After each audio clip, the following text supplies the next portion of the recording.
Hello everybody, it's Kadzowe and thank you for watching. If you're new to my channel, don't forget to hit like and subscribe and join our family. Today, I'm going to share with you exactly what you need to know to get admitted into an Ivy League school. If you're interested in this information, stay tuned. My job as a life coach is to be able to help you empower yourself, especially when it comes to your educational objectives. Some of you may not know about this, but what I typically do when I work with clients in relation to admission is share my expertise, having worked in admission myself in my educational institutions, to be able to really maximize the opportunities for students to be able to gain acceptance into schools. And so today, I'm going to share with you the information that you need to know that will help guide you in this process. Like I mentioned to you earlier this year, the goal for me is to increase engagement, to share with you behind the scenes of everything I do in my consultations with clients.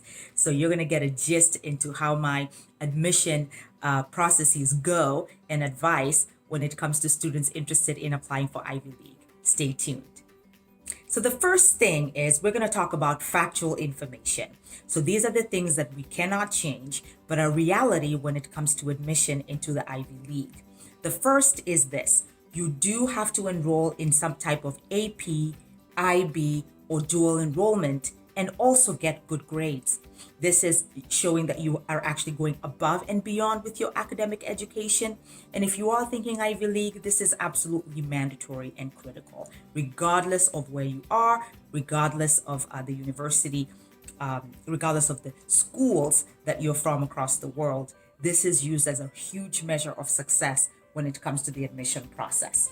We then look at ACT or SAT scores. So we're looking at an ACT score of a 34 or an SAT score of 15 if we can, to give you some factual information there that will really leverage you.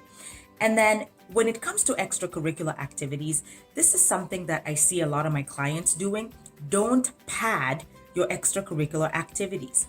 You cannot be in so many of those organizations at once. The Ivy League really wants to show commitment. You need to show what you are doing in these extracurricular activities. So it's not the number, but it is the depth and value and commitment. So do not pad your extracurricular activities.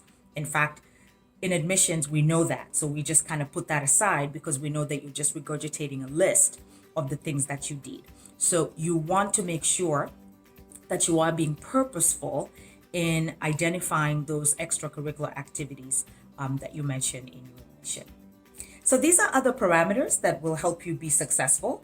As I mentioned before, good GPA, which is absolutely critical. But we also want to take a look at academic options that you may pursue. Did you study languages, for example? Thinking kind of outside the box here. What is your community involvement? And what is your personal statement like? I cannot tell you how much admission folks rely on the personal statement, because that gives life to the applicant and helps them be able to assess fit, not only for the institution, but fit for the class. And I think this is one of the reasons why some individuals say, well, I filled all the mandatory parameters. Why is it that I didn't get in? Well, if you're not a fit for that actual class, then that might be, something that there's nothing that you can do. There's a lot of people who are qualified to be in Ivy League, but they can only take so much. So they are looking to be able to see how they can fit that class and make sure that they have the best combination of individuals. So remember, you want to make sure that you highlight all those unique things that you're bringing to the table. Another thing that admission individuals take a look at, folks, is growth and progression. Willing to step outside of your comfort zone. This is the whole idea of diversity and globalization. This is the trend in which we are going in higher education, as you folks know, especially when it comes to the Ivy League. You are really being trained here to be an expert and a leader in a lot of what you do. So if you can really talk about some things that you've done to step outside your comfort zone, this will really leverage you in the process. And then last but not least, I'll wrap up with some of the other considerations, but these actually do come at the bottom when it comes to being reviewed. So legacy status, when it comes to underrepresented minority, they do try to balance the class out. a well-rounded class. Like I mentioned to you before, they're really trying to not only consider you for admissions in general, but they want to consider your whole class to be able to really see who's coming in and who's being invited. So something for you to take into consideration as well. And remember, another thing that I do want to mention to you is please apply early decision. Apply early decision if you can. What is interesting that a lot of people don't realize is that when it comes to the application window, as you know, most universities really typically would like your applications in by around November. This is because December and the first week of January, we're really closed for the holidays. And so then what happens is when we return to work in January, then your application is with everybody else who waited.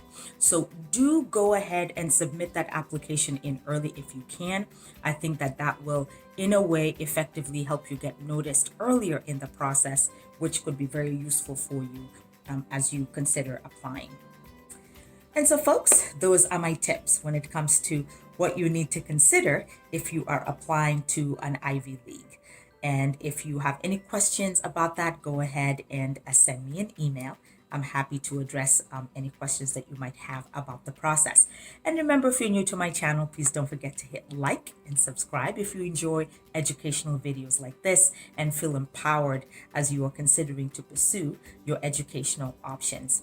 And remember, folks, like I always say, life is full of opportunities, and education is the key to your success. Employers hire people, not majors. Until my next video, everybody. Bye.